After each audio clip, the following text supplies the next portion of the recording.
बिस्मिल्लाहिर्रहमानिर्रहीम। अस्सलाम वालेकुम नाजरीन, ये कहानी एक ऐसे शख्स की है जिसको बचपन से ही कुरान पाक का तर्जमा और तफसीर पढ़ने का शौक था। ये होते हैं अल्लाह से डरने वाले लोग। नाजरीन ग्रामी, वो कहता है कि मुझे बचपन से ही कुरान पाक का तर्जमा और तफसीर पढ़ने का बहुत शौक था। मैं नमाज के बाद मस्जिद में ऐसे कुरान पाक की तलाश में रहता जिसके आधे सुफ़े पर आयात और उनका तर्जमा लिखा होता और बाकी आधे सुफ़े पर तफसीर लिखी होती थी। मैं घंटों तक उसमें खोया रहता, हत्ता कि रोजाना मुझे बिना नाश्ते के स्कूल जाना पड़ता था, क्योंकि नमाज फजर के बाद से लेकर स्कूल जाने के वक्त तक मस्जिद में बैठा तर्जमा और तफसीर पढ़ता रहता था। वो सब मेरे लिए बहुत दिलचस्प होता था। ये फितरी बात थी, क्योंकि ये किताब उतारी ही पढ़ने के लिए गई है, इसलिए पढ़ने वाले को अपनी तरफ खींचती है। मैं उसके शहर में गिरफ्तार हो गया था। मुझे उम्मतों के हाल पढ़ने का बहुत शौक था। इस दौरान मैंने कुछ चीजें नोट की कि अल्लाह तबारक व तआला एक लफ्ज बहुत ज्यादा कुरान पाक में बयान फरमाता है। वो लफ्ज था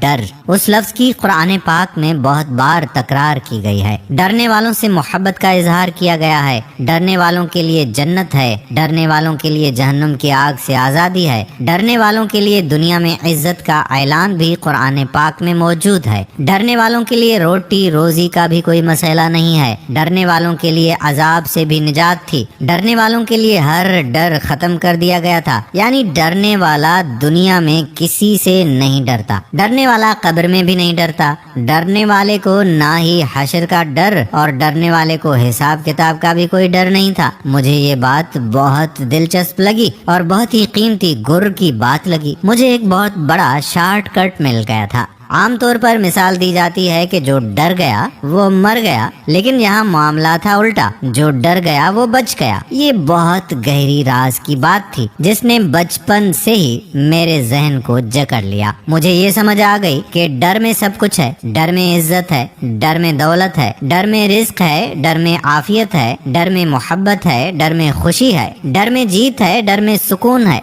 डर में शिफा है, डर में रद्दे बला है, डर कब्र का सुकून है, डर मौत की आसानी है, डर जन्नत की जमानत है, डर जहन्नुम से आजादी है। ये तो समझ में आ गई कि अल्लाह ताला को डरने वाले बहुत पसंद हैं। लेकिन अब एक और उलझन आन पड़ी। मुझे ये नहीं पता था कि अल्लाह से डरना कैसे चाहिए। उसकी दोज़ख से डरना चाहिए या कब्र के सांपों और बिच्छुओं से कड़कती बिजलियों में उसका डर तलाश करना चाहिए, या पहाड़ों को फाड़ देने वाले जिलजिले को डर की वजह बनाना चाहिए। मुझे इस बात ने चकरा दिया। मैंने बाबा चिराग से मदद लेने का फैसला किया। बाबा चिराग उस छोटी सी मस्जिद का इमाम था जिसमें मैं नमाज पढ़ता था। मैंने बचपन से लेकर 13 साल की उम्र तक मुसलसिल 5 वक्त की नमाज बाबा चिराग की इमामत में पढ़ी थी। बाबा चिराग का ताल्लुक हल्की कौम से था, यानी जिनको गांव में कमी कहते हैं। मैं जमींदारों का मुंडा था। मेरे कुछ हम उम्र दोस्त मुझे इस बात पर मजाक का निशाना भी बनाते थे कि मैं बाबा चिराग की इमामत में नमाज क्यों पढ़ता हूँ, जबकि चौधरियों की मस्जिद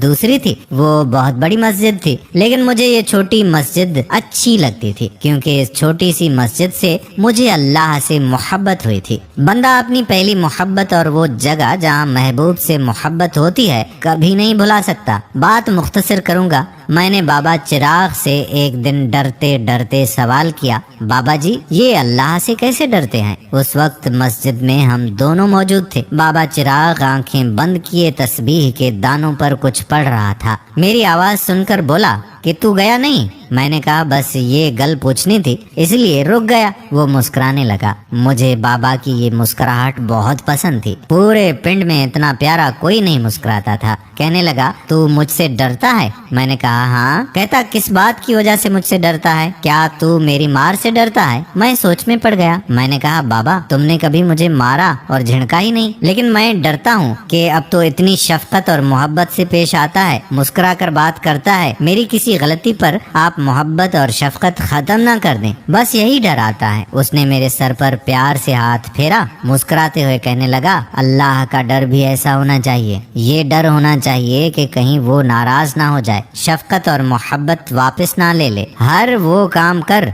जिससे उसकी मोहब्बत बढ़ जाए, और हर वो काम छोड़ दे जिससे डर हो कि उसकी मोहब्बत कम हो जाएगी, शफकत नाराजगी में बदल जाएगी। बस अल्लाह का यही डर है जिसके बदले सब कुछ मिल जाता है। अगर गलती से कभी ऐसा कुछ हो जाए जिससे मोहब्बत कम हो जाने का खतरा हो तो फौरन माफी मांग लो। मैं डर का मतलब समझ गया था। मैं जब 13 साल का हुआ, बाबा चिराग अचानक फौत हो गया। मैं छोटा था लेकिन बड़े ये बताते थे कि मरने के बाद भी बाबा चिराग के चेहरे पर वही मुस्कुराहट थी। वो मुस्कुराहट मेरे लिए पैगाम थी कि डरने वाले हमेशा मुस्कुराते रहते हैं, क्योंकि डरने वाले का हर खौफ खत्म हो जाता है। अल्लाह करीम हमारी हर तरह से हिफाजत फरमाए। आमीन सुम्मा आमीन या रब्बल आलमीन। दोस्तों, दूसरों को डराने के लिए भी ये वीडियो उनके साथ शेयर जरूर करें। अल्लाह हाफिज। मज़ीद मालूमाती वीडियोज़ के लिए बराए मेहरबानी मेरे चैनल को सब्सक्राइब करें और घंटी के निशान को दबाएं ताकि हर नई वीडियो आप तक पहुंच सके। वीडियो को लाइक करें और वीडियो के बारे में कमेंट सेक्शन में तबसरा करें। शुक्रिया।